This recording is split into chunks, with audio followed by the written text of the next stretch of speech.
Welcome to Man That's Cooking. In this video, we're going to show you how to make smoked buffalo trace tri-tip. What? Alright, so we've got ourselves a double R ranch tri-tip from Snake River Farms. And you can see here we've got a little bit of silverskin on it. So what we're going to do is we're going to trim this up. And we're going to take a steak knife and we're going to trim off all of these things that are chewy.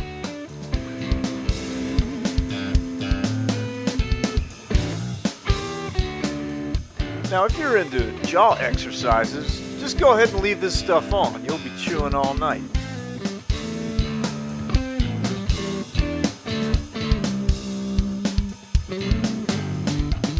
Once you get your tri-tip all trimmed up, it's time to make some marinade.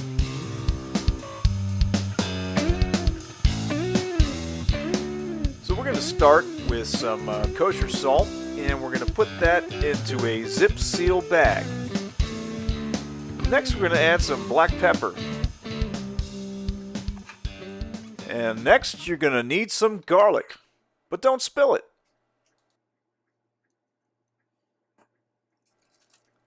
And then we're going to add some soy sauce. And by the way, the measurements for all of these things are at the beginning of our video and also on our website.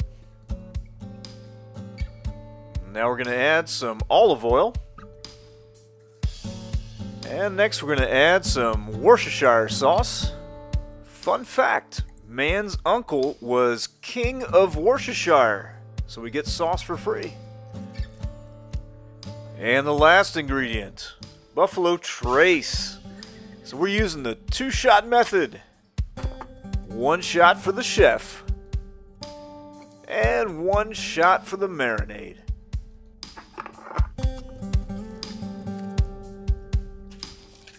So now you want to mix everything together just for a couple seconds there, and then drop in the tri-tip.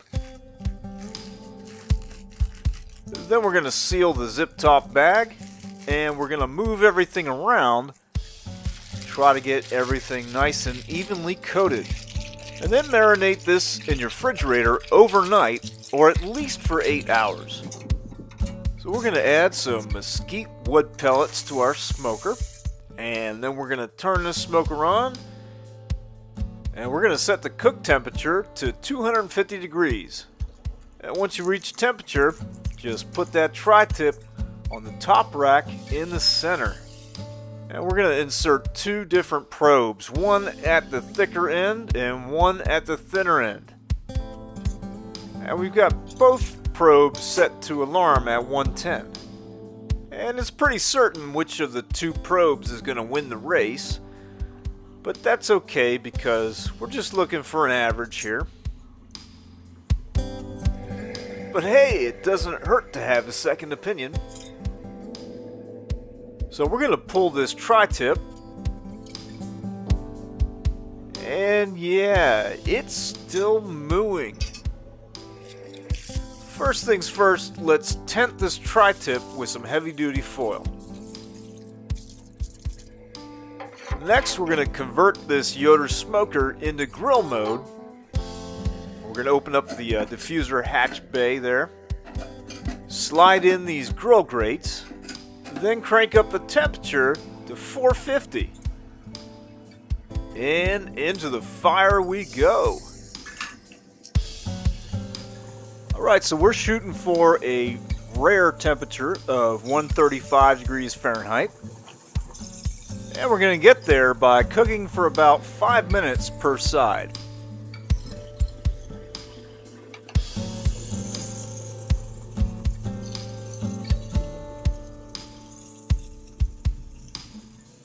Wow, can you smell that?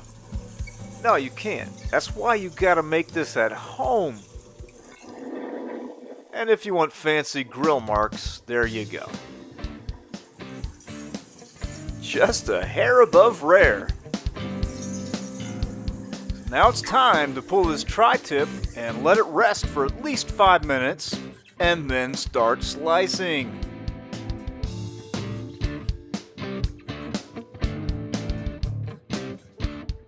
take a look at this. Wow. I mean, there's a lot of things you can do with this right here. You can have this with some mashed potatoes. You can have it with some fries. You can make some thick cut tri-tip sandwiches with some horseradish cream sauce. There's a lot of options here. Or you could just have this as is. You can bring this to a party and people will eat it. They're not going to say no. Oh yeah, take a look at this. And just in case you weren't hungry already, we're going to show you this from another angle. Food porn flyover. Hey, thanks for watching this video. Stop by our website, manthat'scooking.com. Check out our YouTube page, our Facebook page. Give us some comments, like, subscribe. Thanks for watching.